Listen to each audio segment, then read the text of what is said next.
I wanted to also refer to poetic imagination.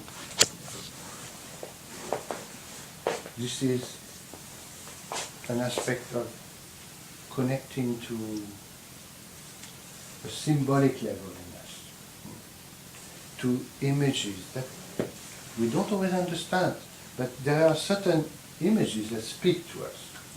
We don't always know why. And imagination is letting our mind be open enough and hard to explore our relationship to those images.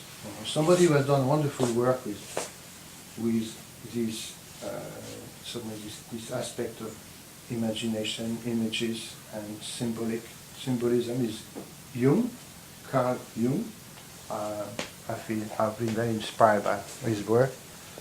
He was a psychotherapist who did amazing work with understanding the psyche in the most profound way, and the symbolic level,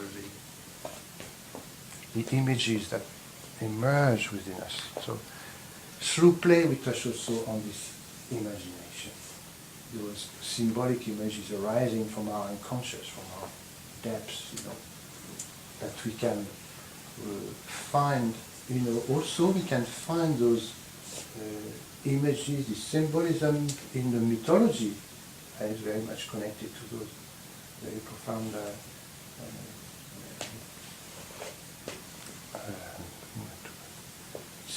symbolic relationship, like you have in the Greek mythology or Roman mythology, all these stories, and it's like aspect of ourselves, relationship between different aspects of ourselves that are in some way gathered into a story, which we can read, we can enter, we can play with, we can imagine we are this one, we are this one. This is a mean to explore different qualities in us, different elements and how they relate. This is fascinating.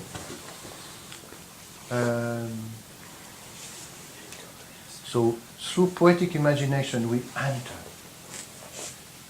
enter that world of imagination and reality through creative expression, through creative movement, dance, the clown, all together.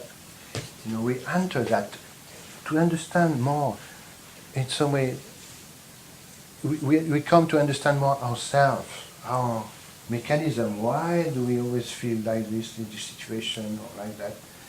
It's like those little stories, and you find them also not only in mythology, but like in the stories we tell children, this symbolic relationship and images, like the witches' stories we find, or stories with king and queen, and all this. It's fascinating, and in some way this poetic imagination can come, with the clown into different ways, into playing with those different elements in ourselves, playing with it. So it's very important. Why? Because if we are too fixed on a kind of rational level, it's going to be very difficult to feel trusting in life, to feel spacious, to feel inspired.